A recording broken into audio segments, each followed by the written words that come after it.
నిర్గమకాండము 3వ అధ్యాయం 7, 8 వాక్యాలు మనం చూసుకున్నాం. నిర్గమకాండము 3వ అధ్యాయము 7, 8 వాక్యాలు. మరియు యెహోవా ఇట్లనెను, నేను ఐగుప్తులో ఉన్న నా ప్రజల బాధను నిశ్చయంగా చూచితిని. పనులలో తమను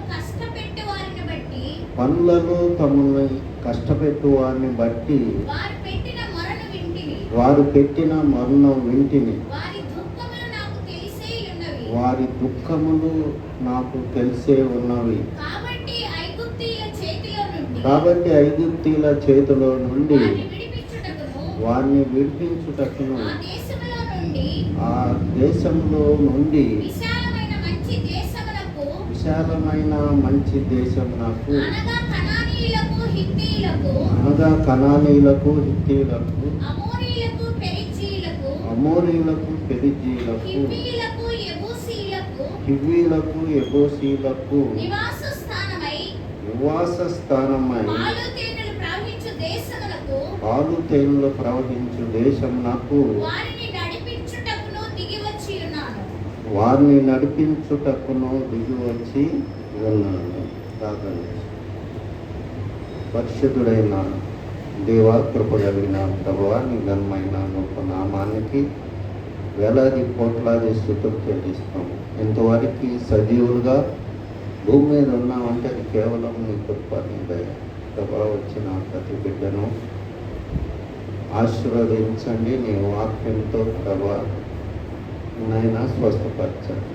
వాక్యం వివరించిన నాకు దేవా ప్రభా, నీ మాటలే నా నోటి నుంచి వచ్చేటట్టు నీ కృప నాకు అనుగ్రహించండి. దేవానికి మహిమ ఘనత స్తుతులు చెల్లిస్తూ ఈ బంగారాధన కార్యక్రమాన్ని మీరు ఆశీర్వదించమని, ఈ వాక్యాన్ని మీరు దీవించమని యేసు నామములో ప్రార్థిస్తున్నాను.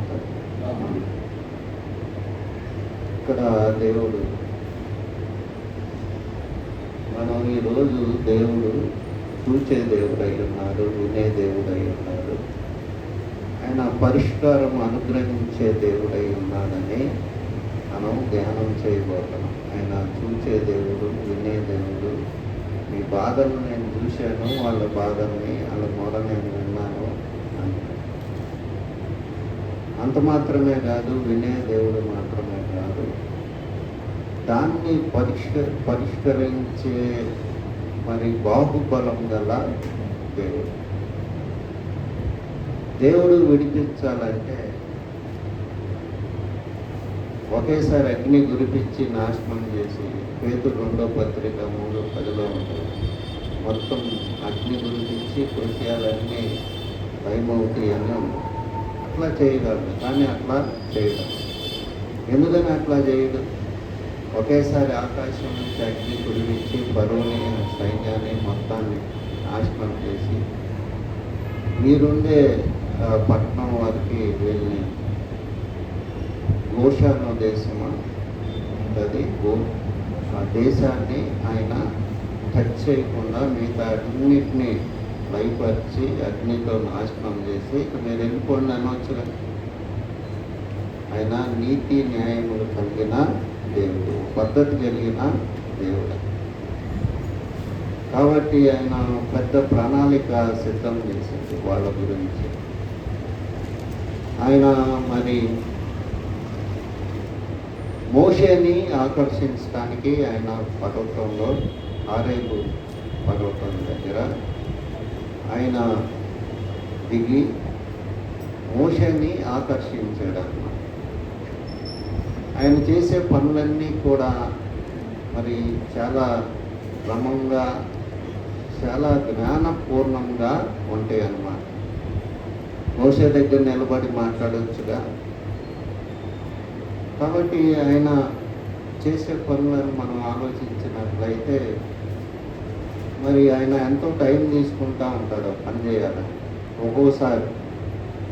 కాబట్టి ఆయన అక్కడ ఉన్నాడు, మోషే వెళ్ళాడు, మోషే నువ్వు నిలబడే స్థలం పరిశుద్ధ స్థలం, నీ చెప్పులు తీసేయి అని ఆయన, నేను ఈ యొక్క నా ప్రజల బాధలు నేను విన్నాను, నువ్వు వెళ్ళి వాళ్ళని విడిపించాలి అని ఆయన చెప్తున్నాడు. కాబట్టి మన దేవుడు సజీవుడైన దేవుడు, మన దేవుడు మన బాధల్ని చూసే దేవుడు, మనం ఆలకించే దేవుడు. అయితే వెంటనే సమాధానం రాదు మనకి. ఎందుకని? ఆయన పద్ధతిలో, ప్రాసెస్లో వచ్చే దేవుడు. ఆయన నీతిమంతుడు, నీతి న్యాయాలని జరిగించే దేవుడు. ఉన్న పాటన జనాల్ని చంపే దేవుడు కాదు. రెండో రాకడ గురించి కూడా ఆయన ఎంతోమంది తన బిడ్డల్ని ప్రపంచం నలుమూలకి పంపి ఆయన చెప్తున్నాడు, మరి ఇక కాలం సంపూర్ణమైంది, దేవుడు రాకడ అది సమీపంగా ఉందని అనేక మంది చేత అనేక ప్రవచన వాక్యాల్ని ప్రపంచం నలుమూల ఆయన ప్రకటింపజేయించున్నాడు. ఒకేసారి రావచ్చుగా చెప్పకుండా ఆయన కొన్ని సూచనలు చెప్పాడు. మత్తయి సువార్త 24వ అధ్యాయంలో మరి ఈ యొక్క సూర్యుడు ఇక తన కాంతిని ఇవ్వడు, చంద్రుడు కూడా డల్ అయిపోతారన్నమాట.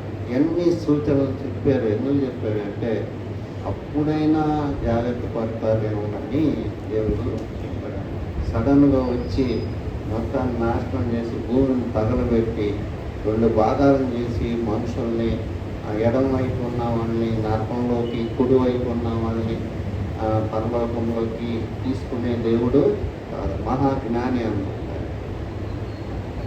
ఏది చేయాలన్నా ఆయన పద్ధతి ప్రకారం చేసే దేవుడు. ఉదాహరణకి సీతాకోక చిలుకను ఆయన చేయాలంటే 4 దశలు పెట్టాడు.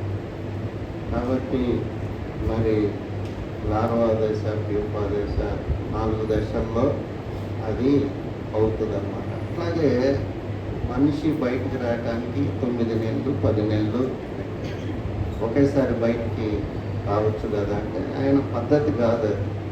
కాబట్టి ఒక్కొక్కసారి మన ప్రార్థనలకి జవాబు వెంటనే కాదు. మనం దేవుడి మీద ఆయాసపడతాం.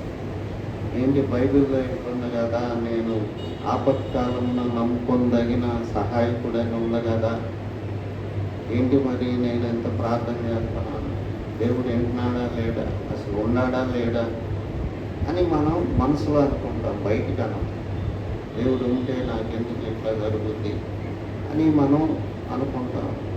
కొన్ని సంఘటనలు జరిగినప్పుడు మనం ఆ సంఘటనలో ఎంతో ఆలోచింప చేస్తాయి. కాబట్టి ఇక్కడ దేవుడు తన ప్రజలంటే వాళ్ళు ఏమన్నా విశ్వాసులా కాదు, భక్తిపరులా కాదు, వాళ్ళు ఏంటి కూలీలు అన్నమాట.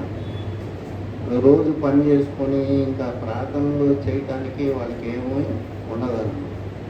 వాళ్ళకి ఎప్పుడు తెలిసింది ఏంటంటే బలి అర్పిస్తుంది. ఎప్పుడు ఇక వాళ్ళకి ఖాళీ ఉన్నప్పుడు బలి అర్పించి అది వండుకు తింటారు. అది వాళ్ళకి తెలిసిన భక్తి. వాళ్ళు భక్తి లేని వాళ్ళని యేసుకేలు గ్రంథం 20వ అధ్యాయంలో నేను అనేక సార్లు ఈ వాక్యం చూపెట్టాను. దేవుడు చెప్తాడన్నమాట. అట్లాంటి వాళ్ళ కోసం తన సేవకుడైన తన మరి అబ్రహాం, దాసుడైన అబ్రహాం నిమిత్తం, ఆయన ఇచ్చిన మాట నిమిత్తం మరి ఆయన అంత గొప్ప కార్యం ఇశ్రాయేల్ పట్ల చేసాడు, ఇప్పటికీ చేస్తాడు. యేసుకేలు గ్రంథం మనం చూస్తే 20వ అధ్యాయంలో మనం చూస్తామన్నమాట. వాళ్ళు అందుకనే మోషే అంటాడు ద్వితీయోపదేశ కాండంలో, నేను మిమ్మల్ని ఎరిగినంత ఎప్పటి నుంచి కూడా ఏదో మీరు తిరుగుబాటు చేస్తున్నారు అంటారు.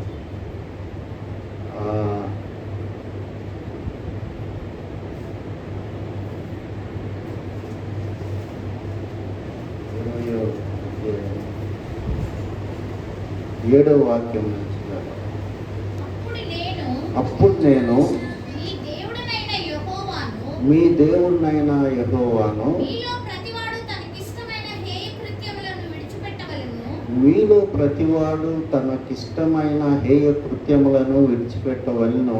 ఐగుప్తీల విగ్రహములను పూజించుట చేత మిమ్ముని మీరు అపవిత్రపరచకుండా ఉండవలనని నేను ఆజ్ఞాపించుకుని. అయితే వారు నా మాట వినమల్లక నా మీద తిరుగుబాటు చేసి తమకిష్టమైన హేయ కృత్యములు చేయట మానలేదు. ఐగుప్తీల విగ్రహములను పూజించుట మానలేదు. కనుక వారు ఐగుప్తీల దేశంలో ఉండగానే నేను నా రౌద్రము వారి మీద కుమ్మరించి నా కోపము వారి మీద తీర్చుకొందునని అనుకోను. యెహోషువ కూడా అంటాడు మామూలుగా 24వ అధ్యాయంలో, మీరు ఎవరిని సేవించినా అమోరీల దేవతల్ని సేవిస్తారేమో నాకైతే తెలియదు, నేను నా ఇంటి వారు యెహోవాను మాత్రమే. మొత్తం మంది నుంచి కూడా ఇశ్రాయేలులో కొంతమంది భక్తులున్న అనేక మంది నమ్మక ద్రోహులై ఉన్నారు. అయితే దేవుడు చిన్న స్వభావం కలిగినవాడు కాదు. ఏదో సాకు చెప్పి తన వాగ్దానాన్ని పక్కన పెట్టే దేవుడు కాదు. ఆయన వారిని అబ్రహాంతో ఎప్పుడో చెప్తాడు. ఆయన 15వ అధ్యాయంలో ఆదికాండంలో ఏమని చెప్తాడు, 400 ఏళ్ళు మరి వాళ్ళు ఒకరికి దాసులుగా ఉంటారు. అమోరీల పాపం తీవ్రమైనప్పుడు వాళ్ళని నేను విడిపిస్తాను అని చెప్తాడు 15వ అధ్యాయంలో ఆదికాండంలో. కాబట్టి ఆయన ఇచ్చిన మాట ప్రకారము ఆయన తన పని చేయటం మొదలుపెట్టాడు. కాబట్టి మనం విసుగక నిత్యము ప్రార్థన చేయవలనని ఆయన ఒక ఉపమానం చెప్పానని ఒక 18వ అధ్యాయంలో మనం చూస్తాం. కాబట్టి మన ప్రార్థన అనేది మనం ఆపకూడదు అన్నమాట. దేవుడు మనం నీతిమంతులని మన కార్యం చేయడం, మనం ఆయన్ని విసిగిచ్చి మనం అడుగుతున్నందుకు ఆయన కార్యం చేస్తాడు. అడుగుడి మీకు ఇయ్యబడినాను. మనం మంటి వారమని ఆయన తెలిసే ఉన్నది అని ఉంటుంది 103వ కీర్తన.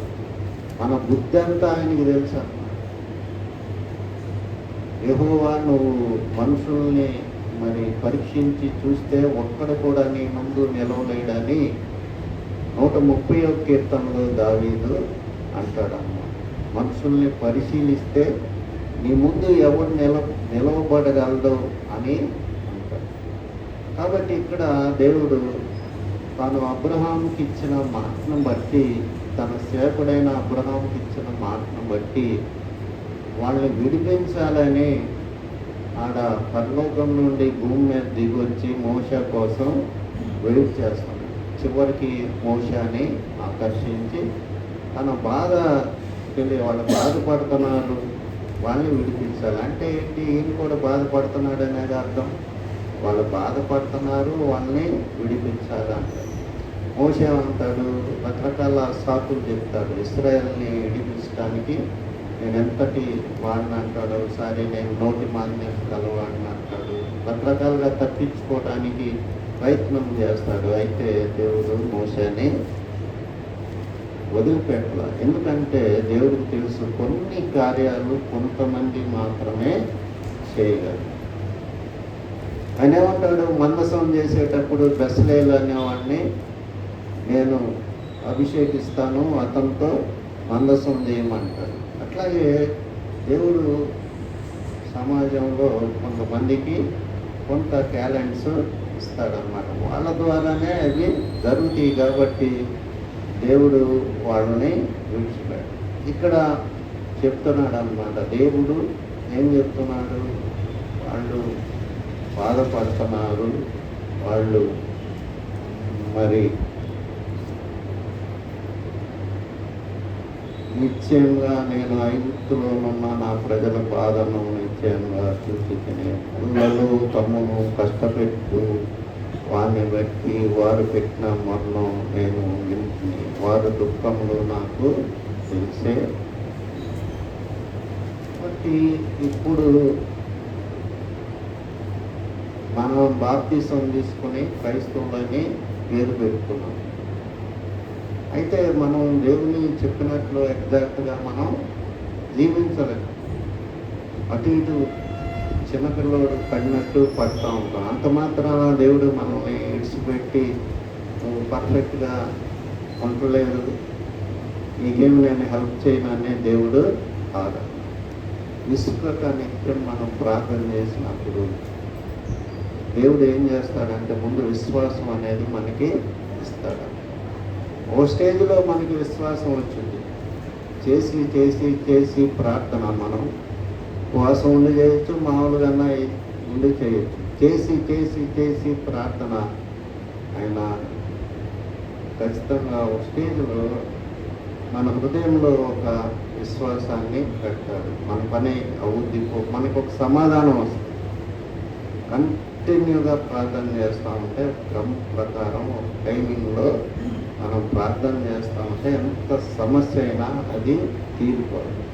ఎందుకంటే దేవుడు ఎంతైనా నమ్మదగిన దేవుడు.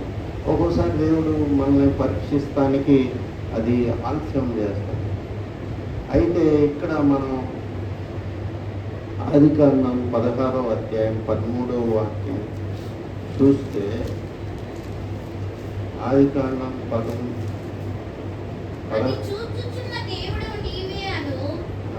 చూచుచున్న దేవుడు నీవే అని పేరు తనతో మాట్లాడుతున్న యెహోవాకు పెట్టెను. అన్నిరాలు గ్రహించింది దేవుని యొక్క క్వాలిటీని, అన్నిరాలు గ్రహించింది అన్నమాట. ఎవరు? అబ్రహాము మరి సెకండ్ వైఫ్, ఆమె అన్యురాలు. ఆమె కూడా ఐగుప్తుకి చెందిన వ్యక్తి. ఆమె హాగరు ఆమె పేరు. ఆమె చెప్తున్నాను, నువ్వు చూచున్న దేవుడు అని. ఆమె ఎంతో మొదలుపెట్టింది ఆ అరణ్యంలో. దేవుడు వచ్చి ఆమె యొక్క ఇమీడియట్ నీడ్ని దేవుడు తీర్చాడు. కాబట్టి ఏమంటుంది? నువ్వు చూస్తున్నా దేవుడు ఎక్కడ ఉన్నాడు, దేవుడు లేడు, ఏమి లేదు అని అనుకోవటానికి వీల్లేదన్నమాట. ఆయన చూస్తున్నా లేదు. అయితే మన లోకానికి మనం అట్రాక్ట్ అయ్యి లోకాన్ని ప్రేమించి దేవుని పట్టించుకోమ్మా, దేవుడి సంగతి తర్వాతనే అన్నట్టు ఉంటాం. అందుకనే దేవుడు కూడా మనల్ని పట్టించుకో. నన్ను ప్రేమించు వారిని నేను ప్రేమిస్తాను, నన్ను గనపరచు వారిని నేను గనపరుస్తానని దేవుడు చెప్పాడు. కాబట్టి దేవుడు చూస్తున్న దేవుడు. ఆయన మొట్టమొదటి నుంచి కూడా ఆయన జ్ఞానం, ఆదికాండం 1వ అధ్యాయం మనం చదివితే ఆయన జ్ఞానం ఏంటో మనకి అర్థమవుతుంది. ఏమవుతుంది? వెలుగు కలుగును గాక అన్నాడు. వెలుగు కలిగింది, ఇది మంచిదని యెహోవా చూశాడు. అట్లాగే పక్షుల్ని ఆయన సృష్టించాడు, అది మంచిదని యెహోవా చూశాడు. ప్రతిదీ కూడా పరీక్షించకుండా పోయాడు ఆయన. నరుడు చివరికి ఒంటరిగా ఉండటం మంచిది కాదని యెహోవా చూచాడు. కాబట్టి యెహోవా చూచి పరీక్షించి పరిశీలించి పరిశోధించే దేవుడు అన్నమాట. ఎప్పటికప్పుడు సరి చేసుకుంటూ ఉంటాడు ఆయన సృష్టి. తర్వాత ఆయన ఆదికాండం 6వ అధ్యాయం 5వ వాక్యంలో, ఆదికాండం 6వ అధ్యాయము 5వ వాక్యంలో, నరుల చెడుతనము భూమి మీద గొప్పదనియు వారి హృదయం యొక్క తలంపుల్లోని ఊహ అంతయు ఎల్లప్పుడూ కేవలం చెడ్డదని యెహోవా చూచి తాను భూమి మీద నరులను చేసినందుకు యెహోవా సంతాపము నొంది తన హృదయంలో నొచ్చుకొని. కాబట్టి దేవుడు ఏం చూశాడు అక్కడ? నోహ జలప్రలయం అప్పుడు భూమిని నాశనం చేసే ముందు నరుల చెడుతనం గొప్పదని చూచాడని చూసి వాళ్ళకి 120 సంవత్సరాలు అవకాశం ఇచ్చాడు. 120 సంవత్సరాలు సుమారు నోహు వాళ్ళకి ప్రసంగం చేసి రానున్న జలప్రలయం గురించి వారికి తెలియజేశాడు. కాబట్టి దేవుడు ప్రతిదీ కూడా చూచే దేవుడు. ప్రతిదీ కూడా మనం అనుకుంటాం, మరి మనం ఎప్పుడు కూడా మన హృదయం ఎట్లా ఉంటుంది అంటే లోకం వెంట ఉంటుంది. మన హృదయం నాకు అది కావాలి, ఇది కావాలి, అది ఉంటే బాగుంది, ఇది ఉంటే బాగుంది, వాడికి చూడు అన్నీ ఉన్నాయి, నాకేం లేదు, దేవుడు నన్ను ఎందుకు పక్కన పెట్టాడు అనే మనసు మనకు ఉంటుంది. దేవుడు కష్టపడితే ఖచ్చితంగా మనల్ని పైకి వెళ్తాం. డాక్టర్లు ఉన్నారు, ఇంజనీర్లు ఉన్నారు, అన్యులు ఉన్నారు, అనేక మంది. వాళ్ళు ఎందుకని మంచి మంచి స్థానాల్లో ఉన్నారు, కష్టపడి చదువుకున్నారు, చక్కగా ఉద్యోగాలు సంపాదించుకోవాలి. మనం ఏంది కష్టపడకుండా ప్రార్థన చేసి ఏదో ఒకటి మనకి దొరకాలని మనం ట్రై చేస్తూ ఉంటాం. షార్ట్ కట్ వేలో దేవుని దాసులను అడుగుతూ ఉంటాం, మనకు అది వస్తుందా, అది వస్తుందా. కష్టపడేటప్పుడు దేవుడు మన కష్టాన్ని ఆశీర్వదించే దేవుడై ఉన్నాడు. కాబట్టి దేవుడు ఇక్కడ వాళ్ళ బాధను నేను చూశాను, వాటి వర్ణం నేను విన్నాను. మనకున్న గొప్ప అదృష్టం ఏంటంటే ఆయన ప్రజల్లో మనం ఉండటం మన అదృష్టం. నా పేరు పెట్టబడిన నా ప్రజలు మరి వారి చెడు మార్గంను విడిచిపెట్టి నాకు ప్రార్థన చేస్తే నేను ఆకాశం నుండి వారి మొరని ఆలకించి వారి దేశమును స్వస్థపరచెదను అని 2 దినవృత్తాంతాలు 7:14 వాక్యంలో మనం చూస్తాం. కాబట్టి మన యొక్క నీతిని బట్టి, మన నమ్మకాన్ని బట్టి దేవుడు ఎప్పుడు కార్యాలు చేయడు, కానీ ఎప్పుడు మన యొక్క ఆయన మీద ఉన్న మనకున్న విశ్వాసాన్ని బట్టి కార్యాలు చేసే దేవుడు. అందుకనే హెబ్రీయులకు రాసిన పత్రిక 3వ అధ్యాయంలో దేవుడు ఏమంటాడంటే, మీలో విశ్వాసం లేని దుష్ట హృదయము ఎవరికైనా ఉందేమో మిమ్మల్ని మీరు పరీక్షించు. మన బుద్ధి ఆయనకి తెలిసే ఉంది. మనం అరికాల నుంచి నన్నెత్తి వరకు అన్ని దోషాలు, గుండ్లు, దెబ్బలు, అవి మెత్తబడలేదు, కట్టబడలేదు అని యెషయా గ్రంథంలో ఆయన చెప్తానే ఉన్నాడనమాట. ఇంకా మన గురించి మనం గొప్పగా ఊహించుకుంటాం అనవసరం అన్నమాట. దేవుడు ఒకటే శంకర ప్రార్థన మనం చేయాలి ఎప్పుడు. పాపినైన నన్ను కరుణించమన్నాడు.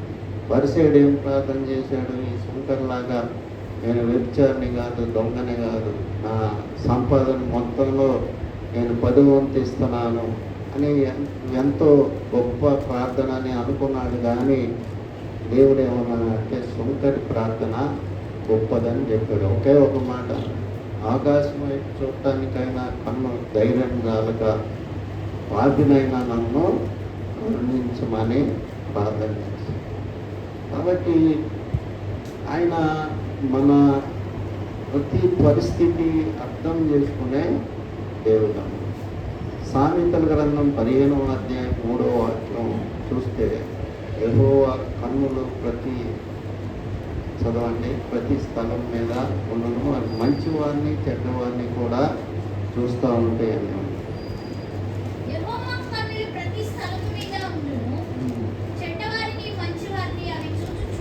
చెడ్డవారిని మంచివారిని అవి.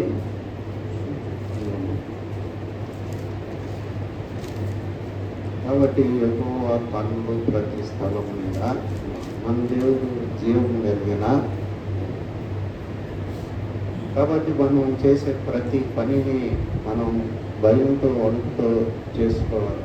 ఎట్లా పడితే అట్లా బూతు మాటలు మాట్లాడటం, ఇక్కడ ఎఫ్ఎస్సి 5 అధ్యాయంలో ఏముంది? మీ నోటి నుంచి బూతు మాటలు రాకూడదు, సరస్వతులు కూడా రాకూడదు. ఎప్పుడు జోక్స్ ఎప్పుడో ఒకసారి మాట్లాడేటప్పుడు మాట్లాడచ్చు, కానీ పొద్దాడు జోక్స్ అని అదని ఇదని ఎట్లా పడతాడు టైం ఎంజాయ్ చేసే పనిలో మనం ఉండదు. దేవుడు తీర్పు కాలం సమీపించిందని చెప్తున్నారు. కాబట్టి అంత్యకాలంలో అయినా మనం జాగ్రత్తగా ఉండాలి, మన లక్ష్యాన్ని మనం కాపాడుకోవాలి. తర్వాత మనం చూసుకున్నట్లయితే ఆదికాండం 18వ అధ్యాయంలో దేవుడు అబ్రహాంని శారాని దర్శించి వాళ్ళ ఇంట్లో భోజనం చేసి వచ్చే సమయానికి ఈ రోజున నీ కౌగిల్లో ఒక కుమారుడు ఉంటాడంటే మరి ఆమె నవ్వుతుంది అన్నమాట. ఎవరు? శారా నవ్వుతుంది. ఆయన ఏమంటాడు? ఎక్కడ ఉండి నవ్వుతుంది? అవతల ఎక్కడో లోపల ఉండి నవ్వుతుంది.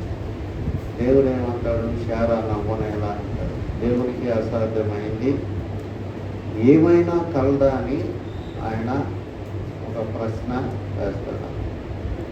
ఇక్కడ మనం ఆదికాండం 18వ అధ్యాయం 13వ వాక్యం. అంతటా యెహోవా అబ్రహాముతో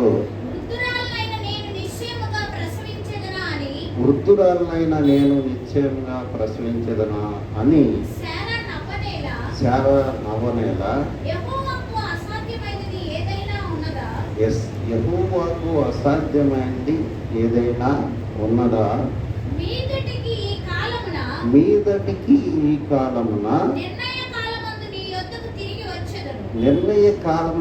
యొద్దకు తిరిగి వచ్చేదను. అప్పుడు శారాకు కుమారుడు కలుగు అను. తర్వాత మనం 21వ వాక్యం చూస్తే నేను దిగిపోయి నా యొద్దకు వచ్చిన సొదొమ గొమొర్రాల మొరని గూర్చి దేవుడికి వస్తుందన్నమాట సమాచారం. అప్పుడు ఆయన ఏమంటాడంటే నేను దిగిపోయి నా యొద్దకు వచ్చిన మొర చొప్పుననే వారు సంపూర్ణముగా చేసిరో లేదో చూసేదను.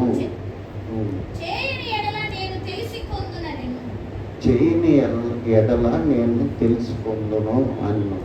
దేవుడికి ప్రతిదీ తెలుసు, కానీ అయినా కానీ తన కంటితో చూడాలని ఆయన ఒక మరి విచారణ చేయటానికి కిందకి దిగి వచ్చానని చెప్తున్నాను. అందువలన దేవుడు ప్రతిదీ కూడా చూసే దేవుడు, ప్రతిదీ కూడా ఆయన సరిచేసే దేవుడు. తర్వాత మనం చూసినట్లయితే యోహాను సువార్తలో 1వ అధ్యాయం 48వ వాక్యంలో నతానియేలు అడుగుతాడు యేసుప్రభుని, నువ్వు నన్ను ఎప్పుడు చూసావంటాడు. నువ్వు ఎప్పుడో ఆ చెట్టు దగ్గర ఉన్నప్పుడే నిన్ను చూశానంటాడు. నన్ను నీవు ఎలాగూ ఎరుగుదు అని నతానియేలు ఆయనను అడుగగా యేసు ఫిలిప్పు నిన్ను పిలవక మునిపే నీవు ఆ అంజూరపు చెట్టు కింద ఉన్నప్పుడే నిన్ను చూచితనని అతనితో చెప్పాను.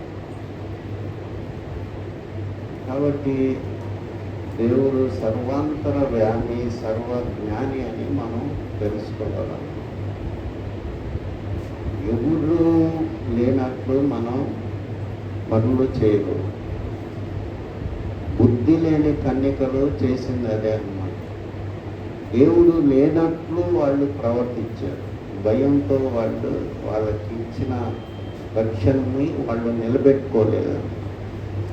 కాబట్టి మనం ఆ విధంగా ఉండకుండా అంత్యకాలంలో జాగ్రత్తగా, నేనేమనుకుంటానంటే మన పిల్లలకి పరలోక రాజ్యం మనం తీసుకెళ్లే బాధ్యత తల్లిదండ్రులుగా నడిపించే బాధ్యత. మనం తీసుకెళ్ళలేము, ఎందుకంటే వాళ్ళ గురించి మనం రక్తం చెందించలేదు. కానీ ఆ యేసు ప్రభు రక్తం దగ్గరికి వాళ్ళని నడిపించే బాధ్యత మన మీద.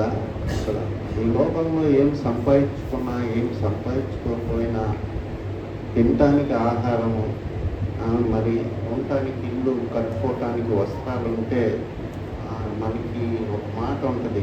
తిమోతి పత్రిక 6వ అధ్యాయం 6వ వాక్యం చదవండి. 6వ అధ్యాయము 6వ వాక్యం. సంతుష్టి సహితమైన దైవ భక్తి గొప్ప లాభ సాధనమై ఉన్నది. మనం ఈ లోకంలోకి ఏమీ తేలేదు, దీనిలో నుండి ఏమీ తీసుకొని పోలేము.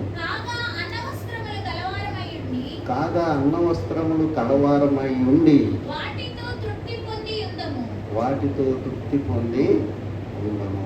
కాబట్టి యోబు 10 మంది పిల్లలు చనిపోయినప్పుడు ఈ మాట అన్నాడు.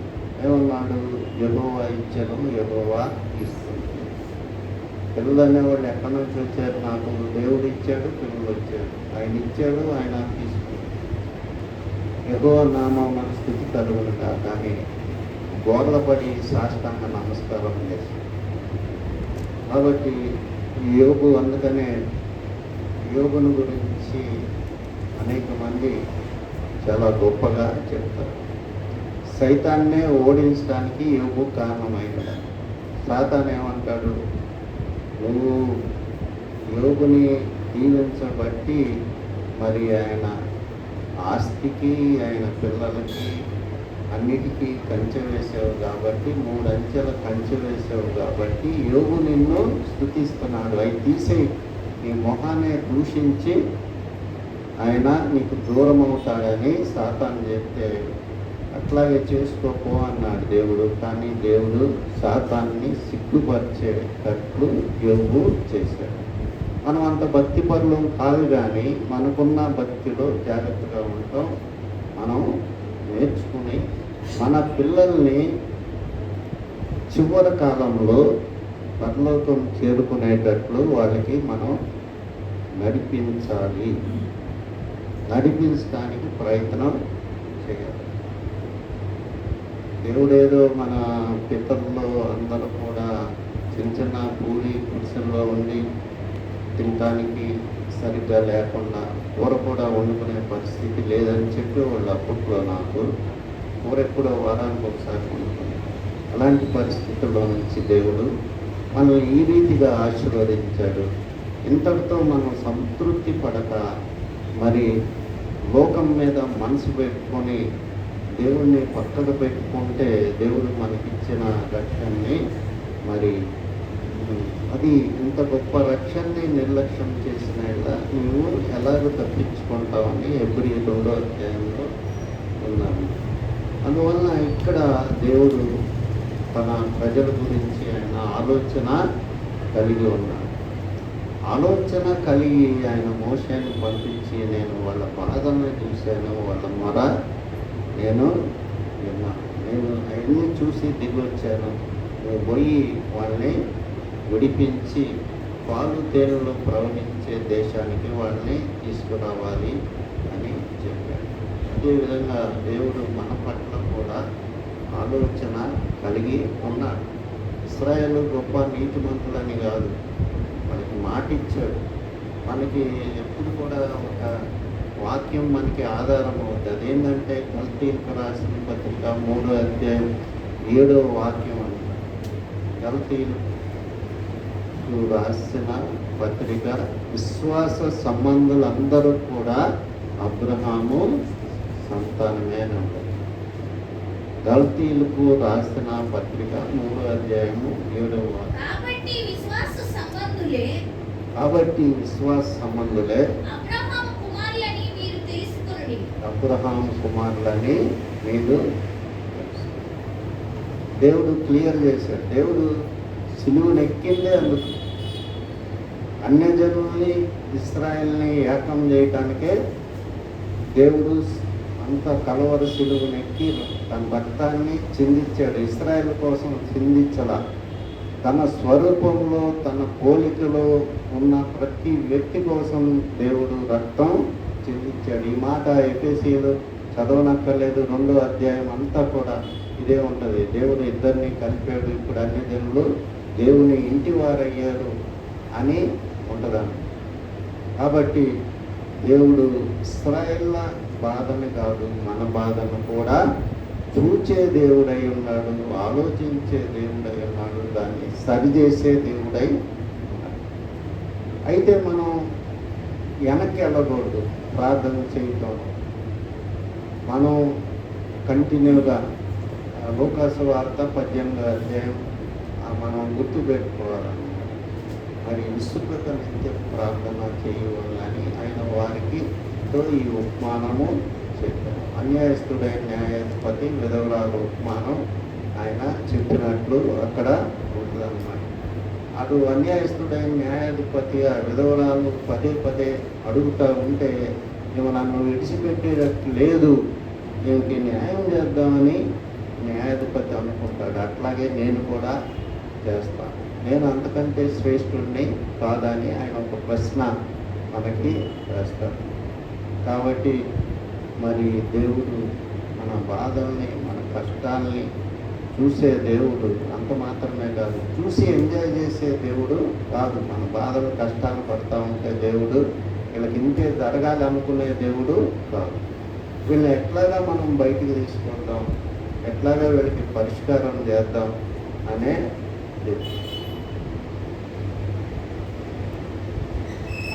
రాజశేఖర్ రెడ్డి గురించి ఒక మాట చెప్తారు. చెప్పిన వాళ్ళు ఎవరు? మైసూరా రెడ్డి అని, ఆయనకి అపోజిషన్ పార్టీ.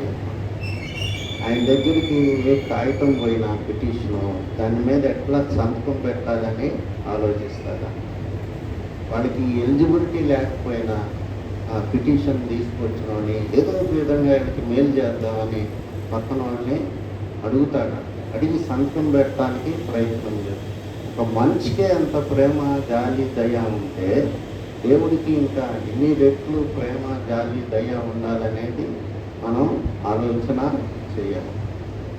కాబట్టి ఇక్కడ దేవుడు చెప్తున్నాడు మోషేకి, నేను వాళ్ళ బాధని ఇక మీదట వాళ్ళ కేకలు, వాళ్ళ మరణం నేను వెళ్ళలేను, నువ్వు పోయి వాళ్ళని విడిపించాలి అని మోషేని పంపించి ఐగుప్తు చెర నుంచి ఆయన వాళ్ళని విడిపించినట్టు మనం చూస్తాం.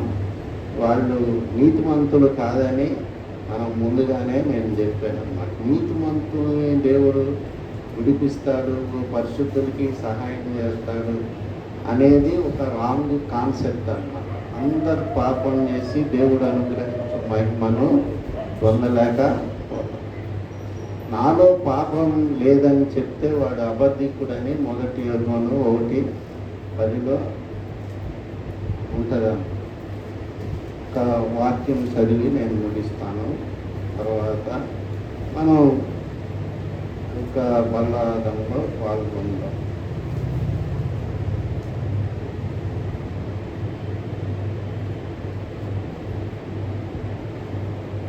తొమ్మిదవ అధ్యాయం తీసుకున్నాను. 24వ వాక్యం.